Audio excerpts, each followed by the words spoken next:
Bonjour à tous, bienvenue dans Rencontre. Aujourd'hui, on va parler magie, on va parler mentalisme. On est avec Jean-Michel Lupin. Bonjour Jean-Michel, Bonjour Bogdan. comment ça va? Je vais très bien. On te reçoit aujourd'hui pour ton spectacle Ouais. sur les traces d'Arsène Lupin entre magie et mentalisme. On vous met l'affiche. C'est un spectacle que tu joues ces temps-ci à Avignon. J'ai commencé depuis 3 jours. Avignon, présente-toi un petit peu, présente-nous le personnage et ce spectacle bien sûr. Alors, moi je suis Jean-Michel Lupin. En fait, mon nom Lupin vient simplement d'Alexandre Bouglione lorsque j'ai joué au cirque.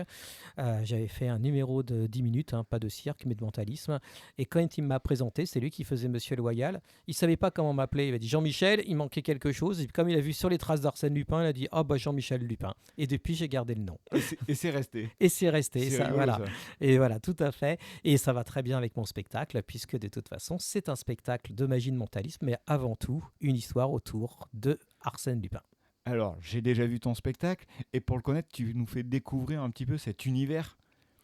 C'est un univers, une atmosphère, c'est vraiment connaître le personnage, comment il a été créé, ce personnage, parce que c'est quand même assez particulier. La relation entre le personnage et son auteur, Maurice Leblanc, c'est assez exceptionnel, puisque Maurice Leblanc croyait vraiment en son personnage. Donc en fait, en tant que mentaliste, c'est super intéressant, un personnage qui mentalise son propre auteur. Ça, c'est quelque chose. Et on peut venir voir ce spectacle même si on n'a aucune référence.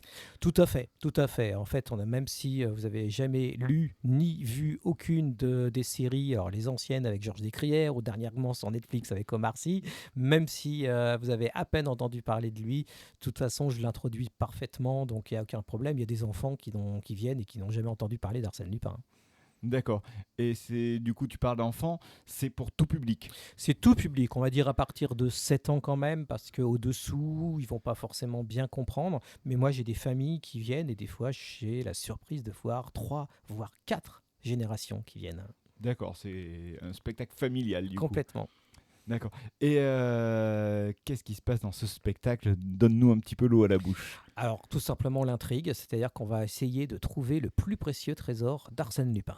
Voilà. Et pour arriver à ce plus précieux trésor, nous allons faire des expériences de mentalisme. Voilà, donc je le fais, c'est complètement interactif avec le public. Et tous ensemble, nous allons arriver donc à cette finalité. Mais dans quel lieu peut se trouver le plus précieux trésor d'Arsène Lupin?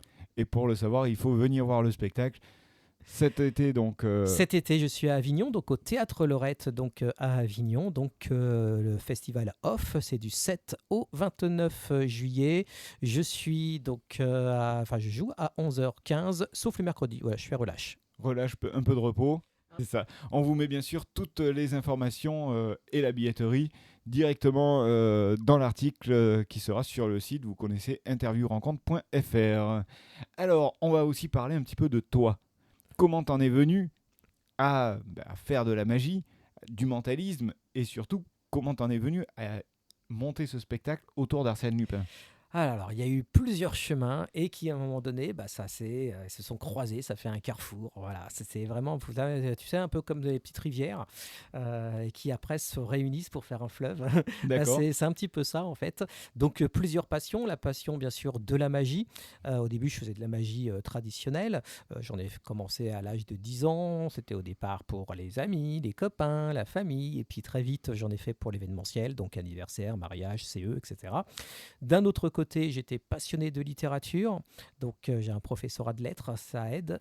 Et donc, passionné de Maurice Leblanc en tant qu'auteur, donc bien sûr du personnage d'Arsène Lupin. J'ai lu tous ces livres. J'ai en plus, ma génération connaît très bien donc l'ancienne série télévisée avec Georges Descrières, qui pour moi est le vrai Arsène Lupin. Et pour donner une petite idée, quand j'étais plus jeune, au lieu de jouer à Zorro, j'ai joué à Arsène Lupin. Voilà, donc il y avait ça. Et en même temps, on va dire vers l'adolescence, j'ai été très très attiré par tout ce qui est psychanalyse, psychologie. J'ai lu énormément les livres sur Freud. J'ai fait des stages d'hypnose. J'ai fait tout ce qui pouvait toucher un peu le psychique, le conscient et l'inconscient. Donc tout ça réuni, ça crée ce spectacle sur les traces d'Arsène Lupin entre magie et mentalisme. Voilà. D'accord, c'est vraiment comment dire, une alliance de toutes ces petites choses qui Voilà, de font. tous ces ingrédients-là qui étaient là. Alors, c'était pas forcément facile parce que dernièrement, il est revenu à la mode grâce à à Omar Sy. Mais Mais quand j'ai t'as pas commencé, vogué sur le. ah non, pas du tout. Quand j'ai commencé, donc en fait, il y a 7 ans que j'ai commencé ce spectacle et on va dire que j'ai ramé pendant plus d'une année parce qu'on me disait que bah, c'était has-been, quoi. Oui. Arsène Lupin, personne connaissait. On me disait pourquoi pas Sherlock Holmes, ça au moins tout le monde connaît, mais Arsène Lupin, plus personne n'en parle. Oui.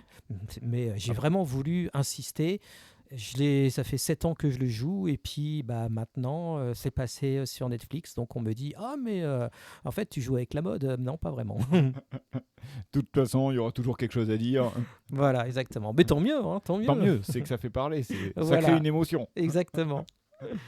Donc, du 7 au 29 juillet à Avignon, Oui. et après tu reprends à la rentrée. Alors je reprends à la rentrée, donc dans mon théâtre, on va dire, qui me sert de repère, hein.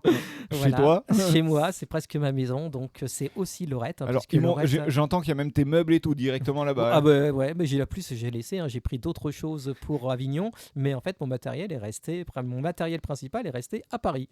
Voilà. En fait, j'ai la chance de travailler avec un théâtre qui a 3 salles, une salle à Paris, à Lyon et à Avignon, donc ça c'est une chance pour moi. Et donc je suis programmé toute l'année à Paris, donc je joue le samedi, je joue le dimanche, voilà. Et donc là mon contrat a été renouvelé jusqu'à mai 2024. Voilà. Donc voilà. Donc, pour si l'instant, vous je ne suis pouvez tranquille. pas venir, voilà, si vous ne pouvez pas venir sur Avignon, ne vous inquiétez pas, vous pourrez venir à Paris si vous êtes à Paris ou même si vous êtes de passage, des vacances et vous venez voir Jean-Michel Lupin. Bien sûr, tout à fait. Et puis bon, ça m'arrive aussi de me déplacer.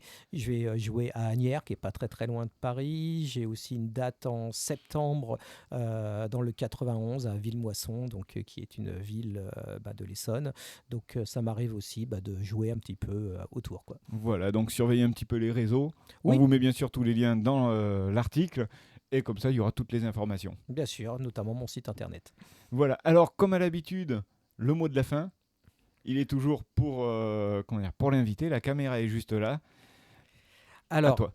merci. Donc, c'est vraiment un spectacle. Enfin, en tout cas, moi, mon but, ma mission, on va dire, si je l'accepte, et je l'ai accepté, c'est de pouvoir faire rêver les gens. Voilà, pour moi, c'est vraiment le but. C'est pas d'essayer de montrer que j'ai des pouvoirs, j'en ai pas. C'est pas d'essayer de montrer que je suis fort, que je suis bon. Je suis au service du public. Ce que je veux, c'est qu'ils puissent voyager, rêver, qu'ils puissent sourire.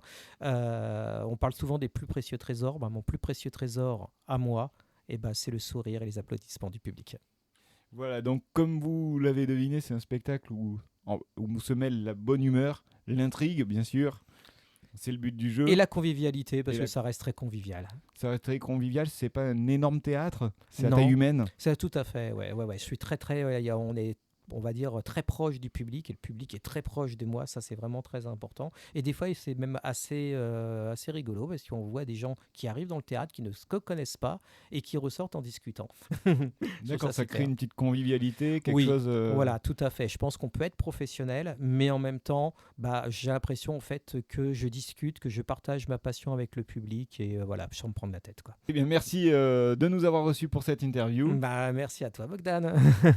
Merci à vous d'avoir regardé cette vidéo. Vous pouvez bien sûr nous suivre sur tous les réseaux sociaux Interview Rencontre et également sur le site interviewrencontre.fr. On vous met tout en description. À bientôt. À bientôt, merci à tous.